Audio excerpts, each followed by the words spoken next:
ಕರ್ನಾಟಕ ಪ್ರಾಂತ ರೈತ ಸಂಘದ ವತಿಯಿಂದ ಸಾಮ್ರಾಜ್ಯಶಾಹಿ ದೇಶಗಳ ಆಮದು ಸುಂಕ ಕಡಿತದ ಒತ್ತಡ ಮತ್ತು ಕರ್ನಾಟಕ ರಾಜ್ಯದ ರೈತರ ಮೇಲಿನ ದುಷ್ಪರಿಣಾಮಗಳ ಕುರಿತು ರಾಜ್ಯ ಮಟ್ಟದ ವಿಚಾರ ಸಂಕಿರಣ ಕಾರ್ಯಕ್ರಮವನ್ನು ಜೂನ್ 14ರಂದು ಬೆಳಗ್ಗೆ 10:30ಕ್ಕೆ ಕರ್ನಾಟಕ ಸಂಘದ ಆವರಣದಲ್ಲಿ ಆಯೋಜಿಸಲಾಗಿದೆ ಎಂದು ಸಂಘದ ಜಿಲ್ಲಾ ಸಂಚಾಲಕ ಎನ್ಎಲ್ ಭರತ್ರಾಜ್ ತಿಳಿಸಿದರು. ಸುದ್ದಿಗೋಷ್ಠಿಯಲ್ಲಿ ಮಾತನಾಡಿದ ಅವರು, ಸಾಮ್ರಾಜ್ಯಶಾಹಿ ರಾಷ್ಟ್ರಗಳ ಉತ್ಪನ್ನಗಳ ಸುಂಕರಹಿತ ಆಮದಿನಿಂದಾಗಿ ಭಾರತ ದೇಶ ಹಾಗೂ ಕರ್ನಾಟಕ ರಾಜ್ಯದ ರೈತರು ಹಾಗೂ ಕೃಷಿ ರಕ್ಷಣೆಗೆ ಇರುವ ಆಮದು ಸುಂಕ ಮುಂದುವರಿಸಬೇಕಾಗಿದೆ ಎಂದರು.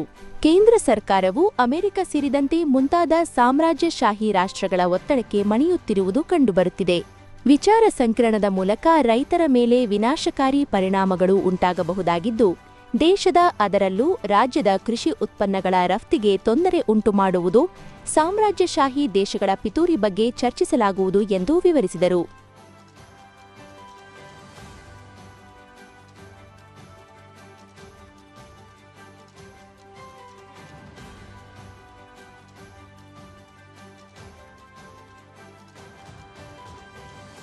ಗೋಷ್ಠಿಯಲ್ಲಿ ಸಂಘದ ಎನ್ ಲಿಂಗರಾಜಮೂರ್ತಿ, ಸತೀಶ್, ಗುರುಸ್ವಾಮಿ, ಕುಳ್ಳೇಗೌಡ ಇದ್ದರು.